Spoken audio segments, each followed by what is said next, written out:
여호수아 24장 32절 보면 주전 1390년이에요. 자, 그리고 나서 이제 이때부터 사사시대가 시작돼요. 그래서 우리가 보통 사사시대 그러면 사사시대는 주전 1390년부터 1050년까지 340년 기간을 사사시대라 그래요. 그 사사시대가 끝날 때가 주전 1050년이죠. 왜 1050년이라 그러느냐? 자, 이때부터 세 명의 왕이 나눠서 통치를 해요. 자, 사울 왕이 40년, 다윗 왕이 40년 6개월이죠. 정확히는 솔로몬 왕이 40년. 그래서 주전 1050년부터 주전 1010년까지 사울왕이 통치하고 주전 1010년부터 주전 970년까지 다윗왕이 통치를 해요. 그리고 주전 970년부터 주전 930년까지 솔로몬 왕이 통치를 하죠. 그리고 이제 이때부터 나라가 둘로 쪼개지는 거죠. 남유다, 북이스라엘로 나라가 쪼개지는 거죠. 자, 이게 이스라엘 역사를 제가 개관한 거예요. 자, 그러면 잘 보세요.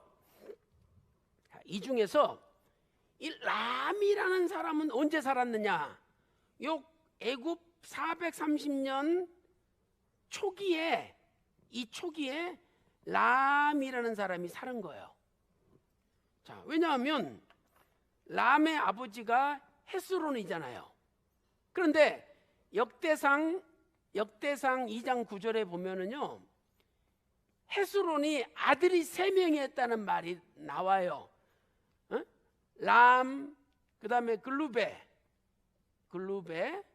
여라무엘, 요 세 사람이 헤스론의 아들이었대요. 그러니까 이 둘은 친아버지 친아들 관계가 확실한 거예요. 자, 그 다음에 이 아미나답은 어떤 사람이냐? 이 아미나답은 애굽의 430년 말기 사람이에요. 여기에 아미나답이 살았어요. 자, 이걸 어떻게 알 수 있냐면 아미나답의 아들이 나손인데 분명히 민수기 2장 3절 또 신명기 10장 14절 민수기 10장 14절 보면 암민나답의 아들이 나손이다 정확하게 기록되어 있어요. 그리고 이 암민나답이 아들 말고 나손 말고 엘리세바라는 딸도 나왔어요. 근데 이 딸이 광야의 지도자 아론하고 결혼해요. 출애굽기 6장 23절 보면.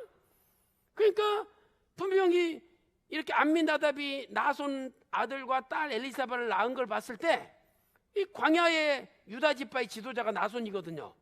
또 광야의 지도자가 아론이고, 그런 걸 봤을 때 암민나답은 애굽 430년 가운데 말기 사람이에요. 그래서 하나님은 요 애굽 종살이 시대 430년 대부분을 족보에서 다 빼버린 거예요. 왜? 애굽에서 우상숭배 했잖아요. 우상숭배. 또 애굽에서 안식일도 안 지켰어요. 죄의 종로로 단 거예요. 그러니까 하나님께서 꼴배기 싫다고 족보에서 다 빼버린 거예요. 그러니까 오늘 우리도 둘 중에 하나예요. 죄의 종로로 다며 살 것이냐, 하나님의 종이 되어 거룩하게 살 거냐. 둘 중에 하나 선택해야 돼요. 내가 아무리 잘 살고 잘 먹고 떵떵거리고 사람들한테 인정받는다 할지라도 죄의 종로로 타며 살았다면 하나님은 하나도 기억하지 않고 다 빼버린다는 거예요. 그래서 오늘부터 죄의 종이 아니라 하나님의 종, 의의 종, 거룩함의 종으로 살아가시기를 주님의 이름으로 축원합니다. 자, 여러분 교재 보세요. 자, 22페이지 위에 보겠습니다. 람과 아미나답 사이의 생략. 람은 애굽 거주 시대 초기의 인물이죠. 헤스론과 람 사이에는 공백이 없어요. 그리고 애굽에 들어간 70가족의 명단 속에 아버지 헤스론이 들어있어요. 그러니까 람도 애굽 430년 가운데 초기 사람이라는 거예요. 동그라미 2번, 암민나답은 애굽 거주 시대 말기의 인물이다. 그래서 암민나답의 아들 나손이요, 민수기 2장 3절이나 10장 14절에 나오잖아요. 또 암민나답의 아들이 나손이요, 딸이 엘리세바이다. 그런데 아론이 엘리세바와 결혼했죠? 그러니까 이것 봤을 때 애굽 거주 시대 말기의 사람이죠. 결국 하나님은 애굽의 종살이 시대를 족보에서 다 빼버렸어요. 종살이 시대는 뭐 했느냐? 우상 숭배하고 안식일을 지키지 않은 시대였다는 거예요.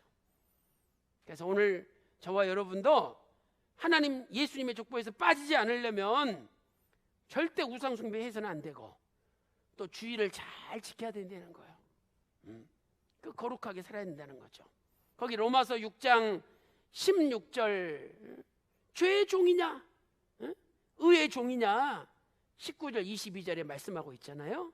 그래서 오늘 저와 여러분은 죄의 종이 아니라 의의 종이 될 줄로 믿습니다. 자, 그 다음에 이 살몬과 보아스의 관계를 살펴보겠어요. 자, 살몬은요, 이 사사시대 초기에 살았던 사람이 살몬이에요. 그리고 이 사사시대 말기에 살았던 사람이 보아스예요. 보아스.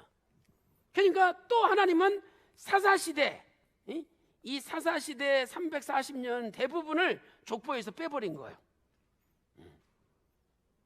그러니까 살몬이 보아스를 낳았다고 기록되어 있지만 보아스는 실은 살몬의 친아들이 아니라 먼 자손이라는 거죠. 자, 그럼 그걸 어떻게 알 수 있어요?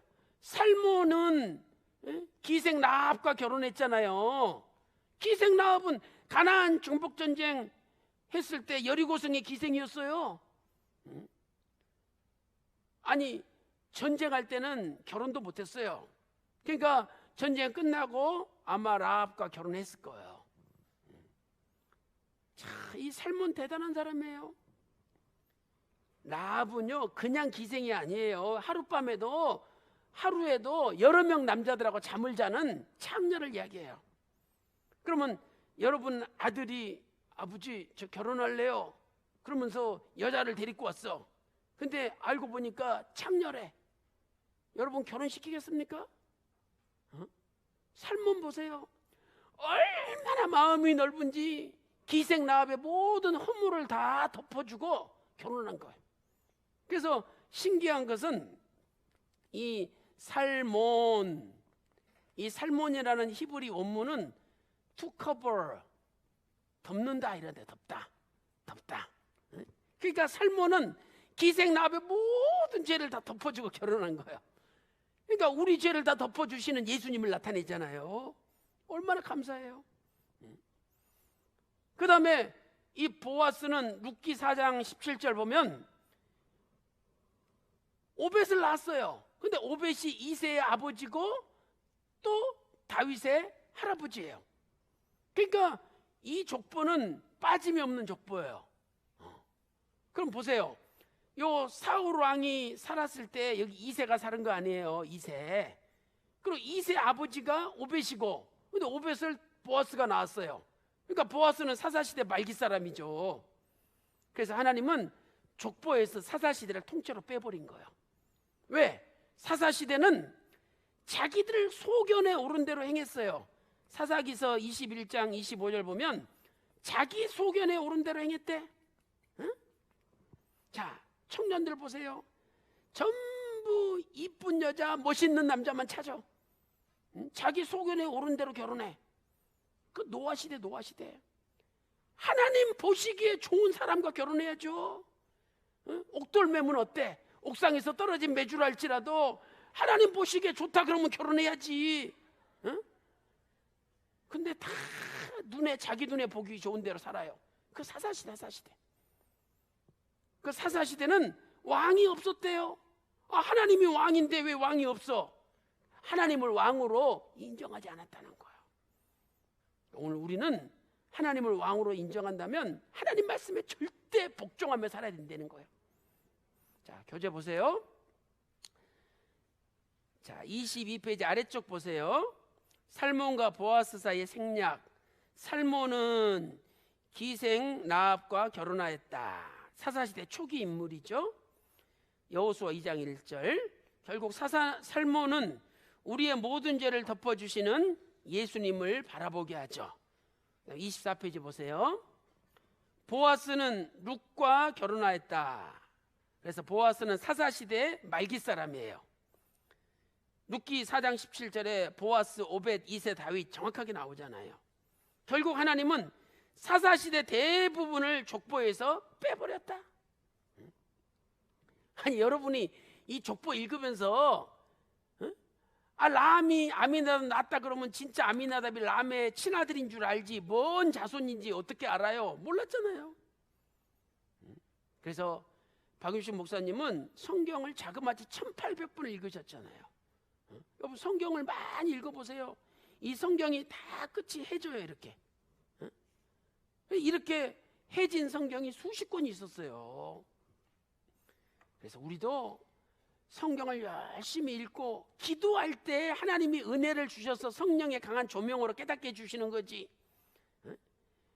보면은요, 뭐 성경 읽으면서 TV 보고, 성경 읽으면서 커피 마시고, 성경 읽으면서 할 짓 다 해요. 뭐 또 핸드폰 갖다 놓고 다 뭐 쳐다보고.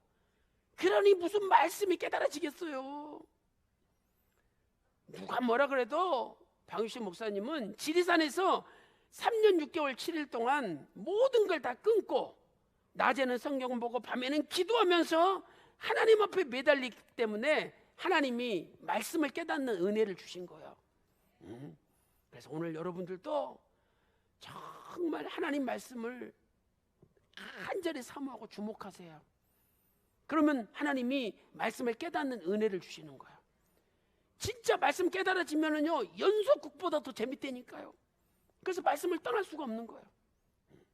이렇게 애굽시대 대부분, 사사시대 대부분을 하나님은 족보에서 다 빼버린 거예요. 그래서 오늘부터 하나님이 우리 왕이 돼야 돼요. 그 옛날 사극 보면은요, 야, 참 충신들 대단해요. 왕 앞에 충성했는데 세상에 간신들이 모함해가지고 저 전라도 저 산골로 유배당하잖아요. 그러면 완전히 이렇게 삥 둘러가지고 군사들이 지키고 허름한 집 한 채 있어가지고 평생 여기서 사는 거예요. 그런데 어느 날 한양에서 말소리가 들려. 이제 간신들이 죽여라 그래가지고 왕이 사약을 내려가지고 사약을 가지고 오는 거예요. 그러면 이 충신 보세요. 딱 돗자리 피고 상 앞에다가 그 사약 갖다 놓잖아요. 그 왕이 계신 동쪽을 향해서 3번 큰 절을 해요. 그리고 딱 무릎 꿇고 이 사약을 딱 받고 나서 상감마마 성은이 만극하여이다. 진짜 성은이 만극하여이다 고백하고 탁 마시고 피를 토하면서 탁 쓰러져요. 아니 자기를 죽이려고 사약을 보냈어요. 그거 먹고 죽어야 돼. 근데도 상감마마 성은이 만극하여이다. 진짜 만극해요. 그리고 그거 먹고 다 죽는 거 보세요. 얼마나 멋있습니까? 우리는 조금만 어려운 일 당하면 내가 교회를 위해서 그렇게 충성했는데, 예수님 믿고 내가 그렇게 교회에서 봉사했는데 이게 뭐냐고, 되는 게 뭐가 있냐고 우리 이렇게 맨날 원망하잖아요. 진짜 내가 예수님이 만왕의 왕 만주해 주시라면 그분 때문에 죽임을 당해도 성은이 만극하여이다 고백해야죠. 그거 진짜 믿는 거예요. 그런 분이 하나님을 만왕의 왕 만주의 주로 고백하는 거예요. 그러면 절대 그분 외면하겠습니까? 하나님 외면하지 않아요. 끝까지 지키고 보호해 주는 거예요. 그래서 오늘 또 우리 인생에 있어서 오늘부터 애굽 종살이의 인생, 또 내가 왕이 되어서 내 마음대로 하는 사사시대는 다 없어지고 오직 하나님만이 영광 받으시는 놀라운 역사가 일어나시기를 주님의 이름으로 축원합니다. 자, 교재 보겠습니다. 결국 하나님은 사사시대 대부분을 족보에서 빼버렸다. 자, 사사기 21장 25절 다 같이 시작. 그때에 이스라엘의 왕이 없으므로 사람이 각각 그 소견에 오른 대로 행하였더라. 사사시대는 하나님을 왕으로 인정하지 않은 시대요, 자기 소견에 오른 대로 행동한 시대이다. 자, 기도 올리겠습니다. 하나님 아버지, 오늘 또 대전 가수원 늘푸른 교회에서 이렇게 구속사 세미나를 열게 하여 주시고 매 시간마다 세우신 종들을 통해서 큰 은혜 받게 하여 주시니 진심으로 감사드립니다. 아버지 하나님, 우리 인생에 애굽 종살이 시대가 있을까 두렵습니다. 또한 하나님을 왕으로 인정하지 않고 내 소견에 오른 대로 행하는 사사시대가 있을까 두렵습니다. 아버지 하나님, 내 인생의 사사시대, 애굽 종살이 시대를 완전히 없애 주시옵소서. 이제 주님을 나의 만왕의 왕으로 모시고 주님의 말씀에 절대 순종하는 믿음의 삶을 살게 하여 주시옵소서. 오늘 또 집안에 어둠의 권세가 요동치고 있습니까? 여자의 후손 되시는 주님께서 오셔서 우리 집안의 뱀의 머리를 박살내 주시옵소서. 집안의 모든 어둠을 몰아내 주시옵소서. 이 시간에 예수님의 이름으로 명하노니 모든 어둠아 물러갈지어다. 모든 우한 질거 병마야 물러갈지어다. 기도한 대로 이루어 주신 줄로 믿고 사랑이 많으신 예수님의 이름으로 간절히 기도 올리옵나이다. 아멘. 감사합니다.